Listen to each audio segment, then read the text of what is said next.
तरी त्याला राबवणारी लोक, त्याला चालवणारी लोक जर लायक नसतीलचा दुसरा अर्थ काय? नालायक असतील. जर ही लोक लायक नसतील तर संविधान काहीही कामाचा नाही. आणि आता मला तुम्ही लोक सांगा, आज जी या देशाच्या संसदेमध्ये लोक बसली, ती लोक देशाचं संविधान वाढवतायत की संपवतायत?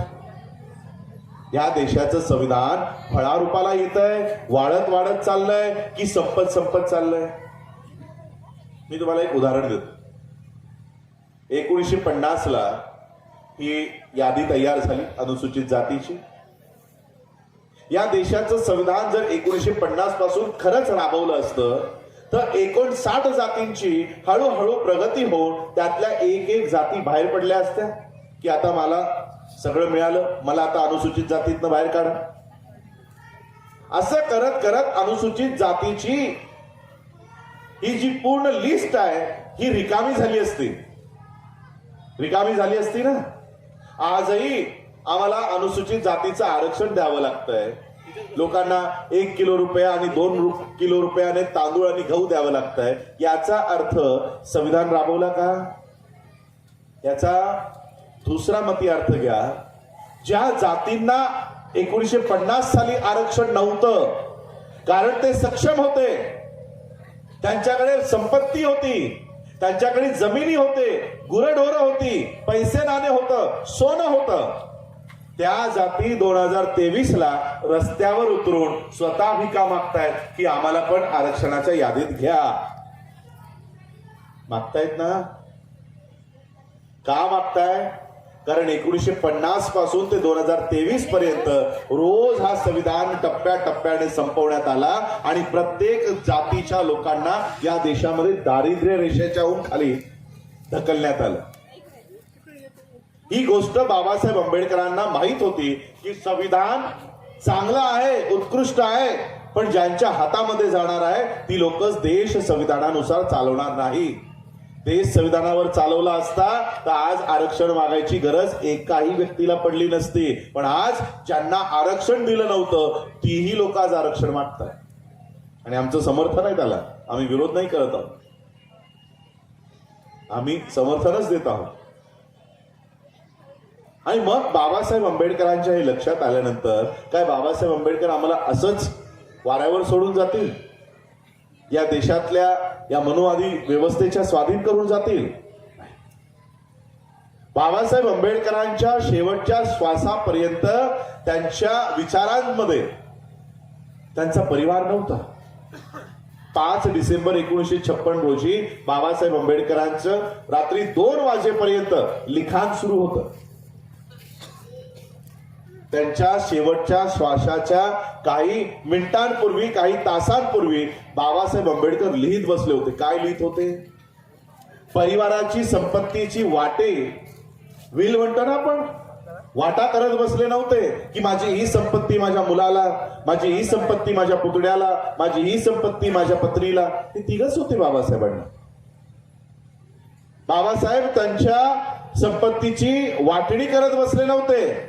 पण माझ्या गेल्यानंतर माझ्या समाजाने बौद्ध धम्माचं व्यवस्थित पालन केलं पाहिजे म्हणून बाबासाहेब आंबेडकर बुद्ध आणि त्यांचा धम्म हा ग्रंथ पूर्ण करत बसले होते. का? तर माझ्या समाजाने बुद्ध धम्माचं व्यवस्थित अनुकरण केलं पाहिजे, अनुपालन केलं पाहिजे. कारण बाबासाहेबांना माहित होतं या देशातलं संविधान कधी ना कधी माझ्या लोकांसाठी राबवण्याचं बंद होईल आणि जर माझ्या लोकांच्या हितासाठी या देशातलं संविधान राबवला नाही तर माझी लोक कुठे जातील? माझ्या लोकांच्या पाठीशी कोण उभं राहील? आणि म्हणून 14 ऑक्टोबर 1956 रोजी बाबासाहेब आंबेडकरांनी बौद्ध धम्माची दीक्षा आधी स्वतः घेतली आणि उपस्थित 5 लाख लोकांना दिली. आणि त्या दीक्षेतनं बाबासाहेब आंबेडकरांनी आम्हाला एक संदेश दिला की या देशाचं संविधान जर तुमची रक्षा करू शकलं नाही तर तुम्ही या बुद्धाच्या पाठीशी जा. हा बुद्ध तुमच्यासाठी खंबीरपणाने जगात उभा राहील आणि तुम्हाला न्याय देईल. आज विचार करा, ज्या लोकांचा बौद्ध धम्माशी काडीचाही संबंध नाही, काडीचा आहे. देशात असताना बुद्धाचं साधं नाव घेत नाही. आज अशी लोक देशाच्या बाहेर जाऊन बुद्धाचं नाव घ्यायला का मजबूर आहेत? बुद्धाच्या या धम्मामध्ये किती ताकद आहे ही तुम्हाला नाही माहिती. या धम्मात किती ताकद आहे ही जरा नरेंद्र मोदीला जाऊन विचारा. नरेंद्र मोदी कोण आहे माहिती तुम्हाला? देशाचा प्रधानमंत्री नंतर आहे, पण RSSचा कॅडरच म्हणतो ना आपण, स्वयंसेवक.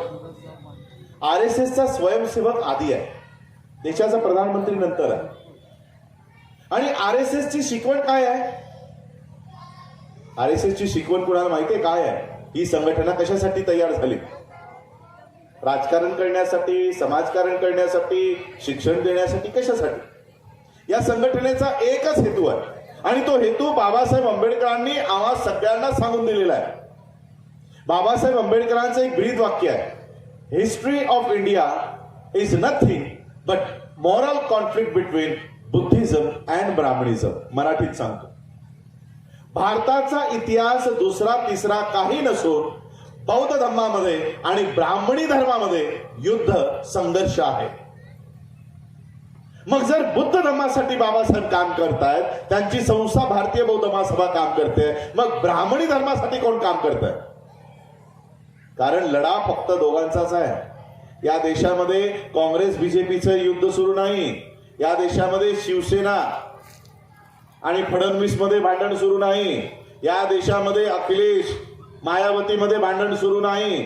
या देशामध्ये नरेंद्र मोदी आणि राहुल गांधीचं कसलंही भांडण नाही. या देशाचं फक्त एकच भांडण आहे, बौद्ध धर्म की ब्राह्मण धर्म. हा एकच लढाई या देशामध्ये सुरू आहे.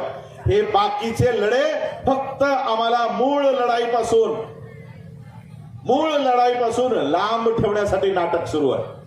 मग इथून राहुल गांधी शिवी देईल, तिथून नरेंद्र मोदी केस करेल, इथून नरेंद्र मोदी दुःख व्यक्त करेल, तिथून प्रियंका गांधी काहीतरी बोलेल, तिथं आम आदमी पार्टीचा केजरीवाल उभा राहील.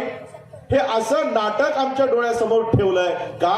तर मूळ लढाईकडे कुणाचंही लक्ष जाऊ नये. मूळ लढाई काय आहे? ब्राह्मण धर्म वर्सेस बौद्ध धर्म. या देशात कोणी रावण नव्हता, रावणाचे कुठे अवशेष नाही. मी श्रीलंकेलाही जाऊन आलोय, श्रीलंकेमध्ये रावणाचं एक मंदिरही नाही. रावण जर श्रीलंकेचा राजा होता, मग काहीतरी अवशेष दिसले पाहिजे होते. रावणाचा नाव कुठंही नाही. मग जर रावणच नाही, मग हा जो कोण आहे तो आहे का? त्याचं नाव मला काय आठवत नाही, कोण आहे माहिती नाही. जर रावणच नाही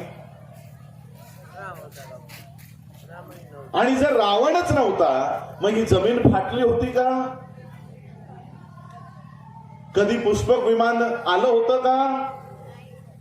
आणि ते पुष्पक विमान तुकाराम महाराजांना नेल्यानंतर परत आलंच